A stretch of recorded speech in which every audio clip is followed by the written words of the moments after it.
અમરેલીમાં અનુકંપા ફાઉન્ડેશન દ્વારા એક અનોખું અને પ્રેરણાદાયક અભિયાન સતત આગળ વધી રહ્યું છે।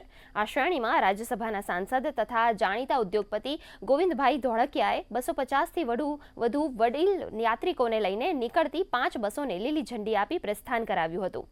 આ અભિયાન અંતર્ગત સમાજના શ્રેષ્ઠીઓ પોતાના સ્વર્ગસ્થ માતાપિતા તથા વડીલોની પાવન સ્મૃતિમાં અન્ય પરિવારોના વડીલોને નિઃશુલ્ક તીર્થયાત્રા કરાવી પુણ્ય લાભ મેળવી રહ્યા છે। 3 દિવસની આ યાત્રા પૂર્ણ કરીને વડીલો સલામત રીતે ફરી અમરેલી પરત ફરશે। અનુકંપા ફાઉન્ડેશન દ્વારા યાત્રા દરમિયાન વડીલોની આરોગ્ય, રહેવા જમવાની તેમજ મુસાફરીની તમામ વ્યવસ્થાઓ સુચારુ રૂપે કરવામાં આવી છે।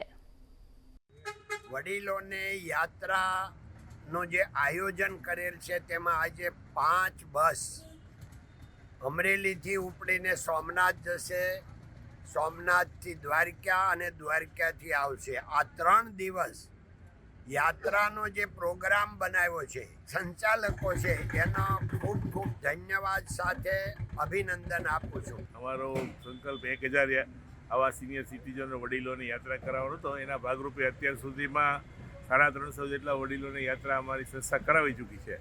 આજે ફરી એક 5 બસો અમારી 250 યાત્રિકો સાથેની દ્વારકા સોમનાથની યાત્રાએ 3 દિવસની યાત્રાએ રવાના થઈ છે।